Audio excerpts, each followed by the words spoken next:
Good afternoon, guys. Welcome back to episode 14 of the KnightCASTle podcast. I am your host, Demetrius Montero, with my co host, Matthew Feldman, happy Thursday, y'all. and we are the UCF Roundtable beat writers for UCF Sports, covering basketball, football, and today we are going to break down the UCF men's basketball recent hot streak as they return to the Edition Financial Arena for their final two home games and get a little bit into the NFL Combine that is occurring right now as we are recording this episode. So first, let's start with basketball.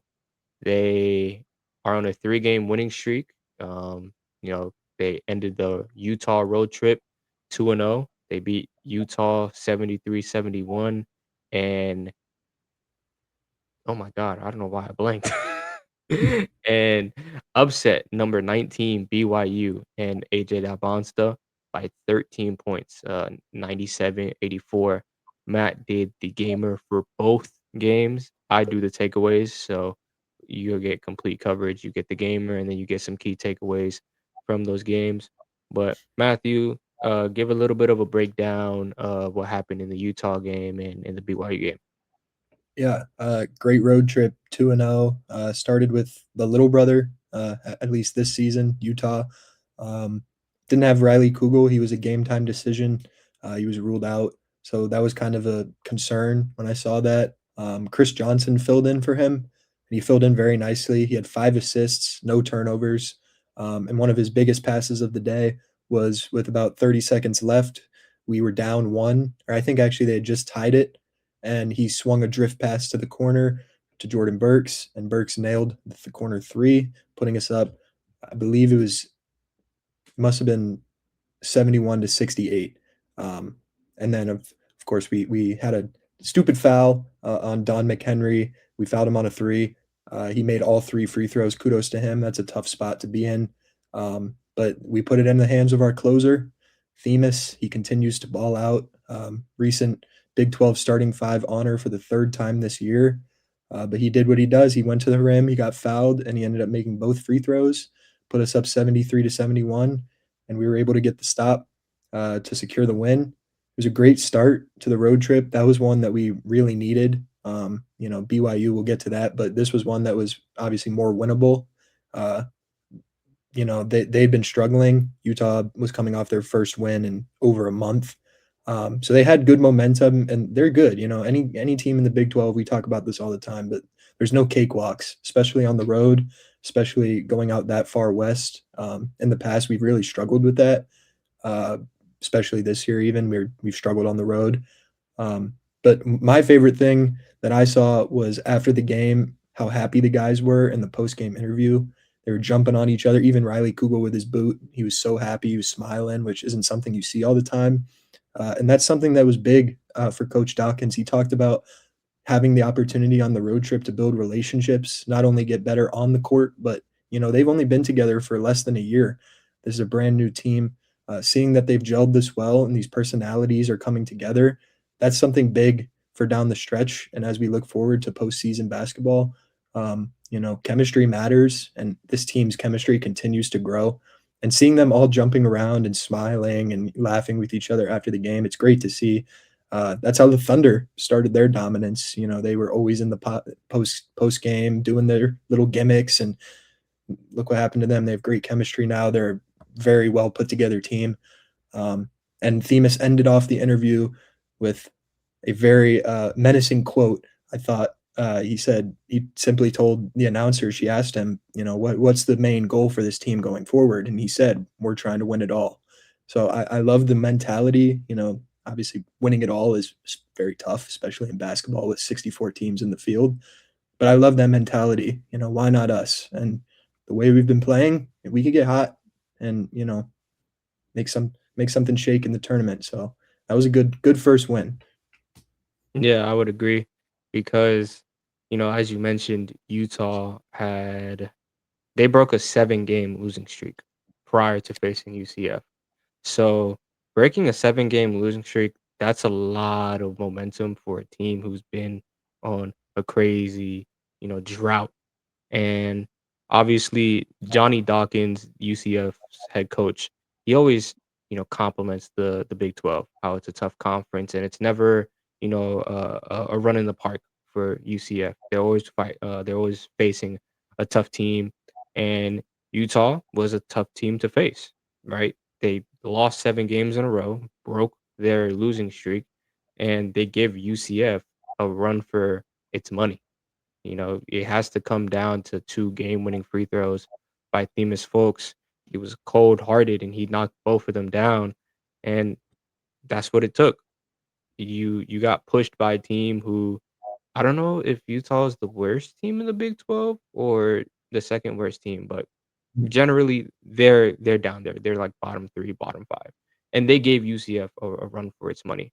So, it really shows how tough the conference is, but it even shows more how the Knights are able to lock in tough late game scenarios where UCF prior to the Utah road trip, I believe it was the game against West Virginia where they were up about, 13, 14 points and they blew that game.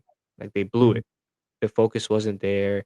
West Virginia was capitalizing on mistakes. They were scoring down the break, and for UCF to have a complete turnaround in the Utah game is very promising because it shows that, hey, we're not going to make these same mistakes again. We're going to be able to be more focused. Dawkins is going to reel us in. The players, they're going to hold each other accountable and make sure that the game plan is being executed out on the floor. And most importantly, they play UCF basketball. They defend hard, they rebound the ball, and most importantly, they share the ball. And that starts with Themis Folks. It starts with him, and sometimes it ends with him. So that's that's what was good about the Utah victory, and we'll move on to the BYU game where it was a historic upset, a 13-point victory for the Knights. It is the largest victory on the road for them in program history. That really speaks to Dawkins' ability to Dawkins and the staff, not just Dawkins himself, but Dawkins and the staff, to put out a game plan for his team to go out there and execute. The victory against BYU is UCF's third upset victory of the season. One is impressive. Two is even more impressive, especially that at home you get the students rushing the court, right? You see all the UCF black and gold colors just rushing the court and feeling it. But now to do that on the road in the Marriott Center with over 18,000 fans in the stands, that's even more difficult because it's the road. You don't have home court advantage. BYU has home court advantage, especially with their superstar, AJ Dabonsta, who is probably what most people will say is a consensus top 3 pick. And although he had 29 points, it wasn't an efficient 29 points, mhm, and he didn't go off like he usually would, right? He didn't have one of those highlight games where he's dropping 40 points and it's uber efficient, right? So the defense was able to hold AJ Dambonsta to an inefficient game and make those shots very tough on him. Themis and Jordan Burks combined for 48 points. When you have, again, your point guard, your leader, 24 points, 11 assists. Again, he's going to lead the players. He's going to put his guys in the right position to make, timely buckets, whether it's doing a skip pass to the corner and the corner shooter knocking it down would be Jordan Burks, Chris Johnson, Carmelo Pacheco, etc., or feeding his bigs down low and putting them in advantageous positions to make a tough layup or an and one, things like that.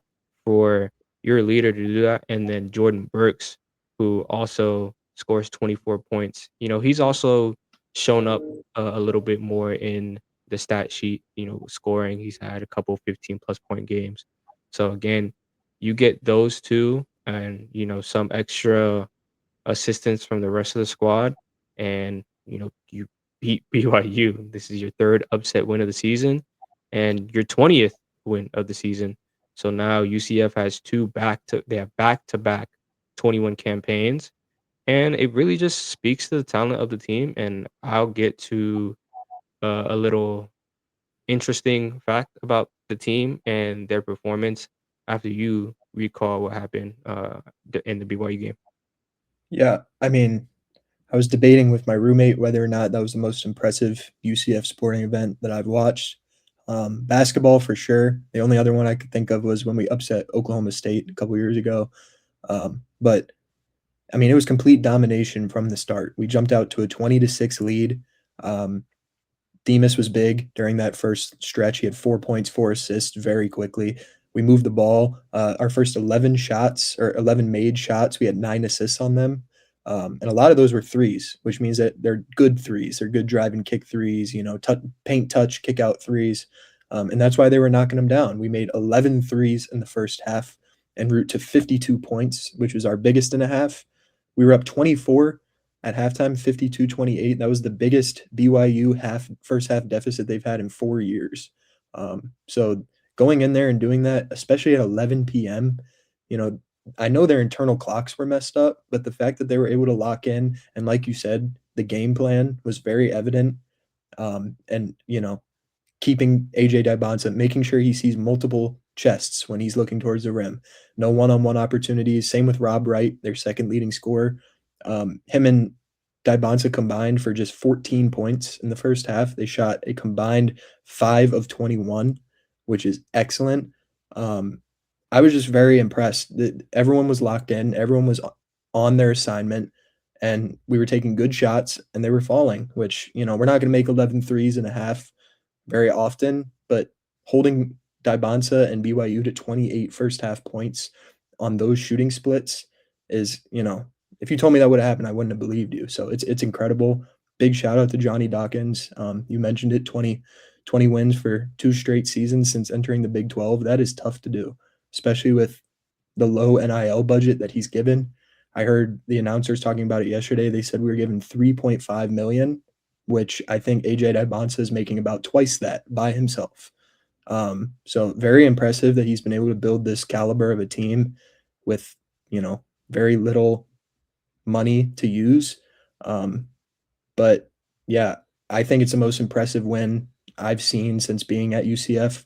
And it was much more dominant game than the score would have suggested. We won by 14 or whatever it was, 13, but at one point we were up 70-35 in the second half, doubling them up. They did a good job ramping up pressure, scoring at the end. That's where a lot of Dybonsa's 29 came from, was towards the end, a lot of easy layups.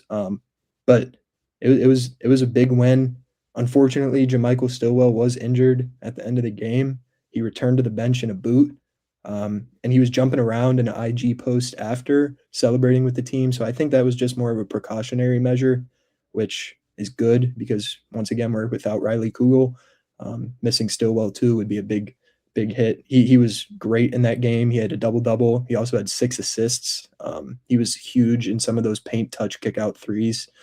I mean, like I said, I'm very impressed. I think that's the most impressive win I've seen. You know, before you went, I did say I was gonna have an interesting fact, and you took my So, interesting fact. I'm sorry. I saw you smiling. Nah, it's all good. It's all good. I mean, I'll still expand a little bit more on that. They have 3.5 million in NIL, and you mentioned Dybonsa's probably making twice that. 3.5 million in NIL is near the bottom of Power Five, and you're not gonna get the biggest names with 3.5 million in NIL. But what you can get are players that fit your philosophy and are able to go out there, be coached, and execute the game plan as needed. Right? You got Riley Kugel. He's the team's leading scorer. I think Bemis is tied with him for that right now. But probably when Kugel comes back, he'll go on some crazy scoring stretch and take that lead again. But you ended up getting Folks, who again, that's your leader as a point guard. He's going to be able to put the guys in the most advantageous positions they can be. You have Stillwell, who's able to be a force down there in the trenches, get rebounds, be forceful, sometimes kick the ball out, for an open three or just reset the offense. Same thing with John Bull and Jeremy Fumena. Again, Jordan Burks, he's a sniper. He's able to have highly efficient games as he did. Scored shot 9 for 12 from the field in that BYU game, and just continuing on, getting key experienced talent that can push you to a 20-win season that UCF has now, push you to have 3 upset wins that UCF has now, and essentially be the closest thing you can be to a lock for the NCAA tournament, right? That was the goal at the beginning of the season, right? Is you make an NCAA tournament, and then you mentioned Folk said he wants to win it all.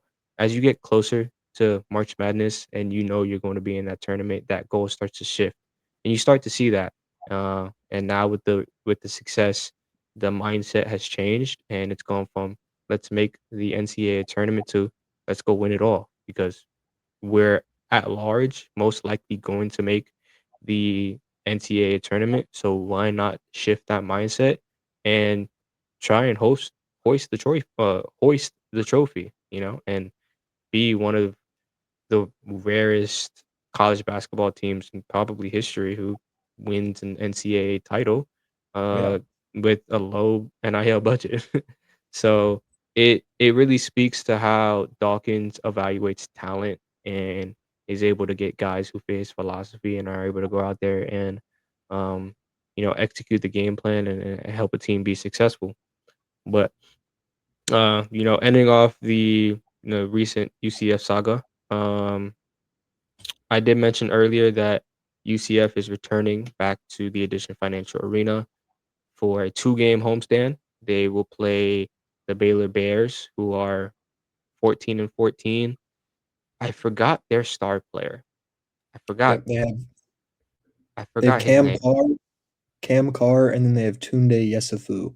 Yeah, Yesufu's the Tunde freshman. there you go. Tunde Yeah. Yesufu is he's the guy that plays just like Anthony Edwards. Like Mhm. I'm like a little bit off topic, guys. If you've ever played 2K and when you're making your My Player, you model your My Player after players' animations. That's literally Yesufu with Anthony Edwards. I'm telling you, So same so true. accessories, Yep. same dribble package, same finished package, same shooting motion. It's like Dylan Mhm. Raiola and Patrick Mahomes. Like Yep. that's literally what it is. And he might even be a little bigger. He might be a little bigger than Edwards too, and he moves just like I him. don't know. I'd have to look at his measurables, but yeah, getting back on topic, UCF's gonna host Baylor on Saturday, and then have a rematch with Oklahoma State on the 3rd of March. But Matthew's gonna, he has a preview for the Baylor game. So Matthew, tell us a little bit about Baylor and what they offer. Yeah, you mentioned Yesufu. He's their second leading scorer at 17.9 points per game. They also have Cameron Carr, who kind of came out of nowhere this year for him. He spent 2 years at Tennessee, never averaged more than I think it was 3.8 points per game last year, so he was very limited. This year, he's jumped up to 19 points per game with Baylor, and he's a projected first round pick alongside Yesufu. So they're very talented. 14 and 14. We keep saying it. There's no cakewalk in the Big 12, especially for a program like Baylor. Their head coach, Scott Drew, a couple years ago, he was the one hoisting the national championship. So we aren't too long removed from that. They're a great team, you know, historically. This year they've struggled. A lot of that is due to their lack of size, which I think that UCF should look to take an advantage of. Their starting center is Caden Powell. He's only 6'9". And then their backup center is James Najee, who we can all have our thoughts on his transfer back to the college landscape from the G League, but he is limited in his play. He doesn't play very often. Um, and those are really it. The rest of their team is very guard heavy. They've lost 4 of their last 5, and their last game was actually very competitive. They hosted Arizona, nearly beat them. They were leading most of the second half until Arizona went on one of their runs. But they're a competitive team, and I'm not going to count out Scott Drew. Like I said, I mean, he's one of the best coaches in college. So we need to stay locked in. I do expect us to win, of course. I mean, we do match up well with them, I think, especially with our size. If Stillwell can go, then we're going to be very advantageous on the glass. Um, but yeah, I'm looking forward to it. Last 2 home games as a UCF student, so I'll be there cheering us on. Yeah. And we'll have a preview out for that game in the coming days, whether it be tomorrow or the day of because that game is at 8 p.m. on FS1. So there will be a preview out before the game. And to move on from UCF men's basketball, we now transition into the NFL Combine. Now, this is interesting because UCF was able to send two of its edges to the NFL Combine in Malachi Lawrence and Nyjalik. And funnily enough, as we are recording this podcast, the combine is currently ongoing. So obviously, we're not watching it.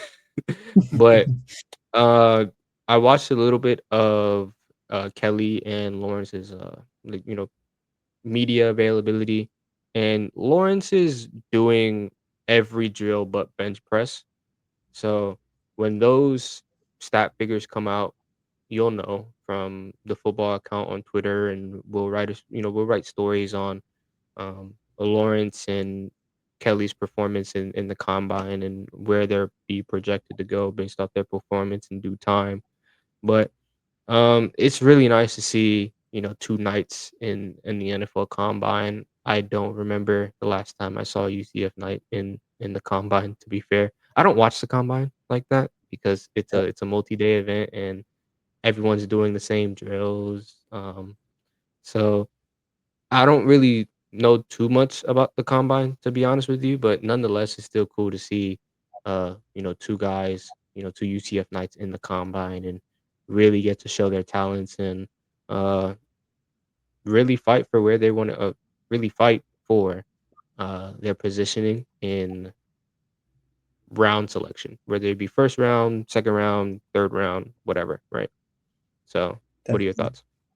Yeah, I mean, it's always great to send people to the combine. You know, that means that they're wanted. Um, the fact that it's from the same position group is also pretty cool. Shows that we had a dominant defensive line last year. Um, Malachi Lawrence is probably going to go a little higher than Kelly, I would assume. He's a reigning first team All Big 12 player. And before all of the Shrine Bowl and the combine, there was actually a mock draft that I found that had him going in the first round. So he's that caliber of player. This is a pretty deep defensive line draft. You got Miami's Ruben Bain. He'll probably be the first one off the board, but their other edge is also going to be a first rounder. Texas Tech has some guys. Lee Hunter, shout out former Knight. He'll be he'll be gone pretty early, but I expect both of these guys to be picked up. Lawrence within the first two rounds at the latest, I would assume. But it's always great to see them, showing their stuff at the combine. I did see a pretty cool post that Kelly is the sixth fastest defensive end in EA college football, the game, and Malachi is the sixth most agile. So, they should be able to show what they can do with those abilities in the drills, like the six cone drill and, running the 40. Of course, that's the big one. Um, but exciting to see. I'm sure that UCF football will keep us updated when they finish. But yeah, I probably won't watch much of the combine either, to be honest. But yeah, great to see and good luck to those two. Uh, make UCF proud. Yeah. And to be a little bit off topic, since you mentioned that they're, Kelly's sixth in speed and Lawrence is sixth in agile and agility, I'm gonna have to pick up college football and user them in games. Thanks. I may have to do that and put that to the test. Uh, How many sacks can I get with Kelly and Lawrence in a single game? And I'm not gonna yeah, play it on what's the lowest difficulty? Probably your like rookie. rookie or something like that. No, I'm playing like all pro. All right. Yeah, hey, that's what they're And gonna be then going against now. They're gonna be going against them all pros. So yeah, they're gonna be we'll going see. up against the what's the 49ers offensive line guy name? Big Trent, Like Trent, Trent huh? Williams, Yeah, Trent Trent Williams, Williams. There, you're gonna have to go up against Trent Williams or recently shout out voted the if most. you're a Ravens fan, shout out my Ravens fan, Daniel Falele. If We y'all love our watch this and you guys are Raven fans, yeah. Who would win a matchup for my Ravens fans? Who would win a matchup? Daniel Falele or Malachi Lawrence or Nyjalik? If you guys are Ravens fans, do let me know that in the comment section. But we'll bring an end to episode 14 of the Night Castle. I'm your host Demetrius Montero with my co-host, Matthew Feldman. Thank you guys. and we are the UCF Roundtable sports writers for UCF Sports. And as always, at the end of every episode, you know how it goes. I gotta bring up the QR code on the top left if you are watching this on a device that is not your phone. If it's not an iPhone, if it's not a Samsung, make sure you pull your phone out, go camera. I don't know why I blinked on that. Go to the camera app and scan the QR code so that you can become a part of the UCF Roundtable, interact with us, comment on our stories. Maybe you find something interesting UCF fact like uh isn't it the 50th anniversary of the UCF men's basketball team Could be. this year? I think it is. So like if you ever find something like that and you want to share that as a community post, go ahead. You found it, you're able to interact with us, and you may influence a little bit of what we write too, because Mhm. you got to it first, which I don't know why we didn't get to it first, but but I mean, kudos to y'all if y'all get to something before us. And obviously, as always, make sure you like and subscribe. Hit the notification bell so that you get a notification whenever we publish a new episode. We're doing this weekly, so when you get a notification, make sure you click on it and tune in to the newest episode of the UCF KnightCASTle. I've never included UCF in front of our podcast name. I don't know Yep. why. But it's been a good episode, and we will see you in the next piece. And I hope you guys have a good day. See y'all. Have a good weekend.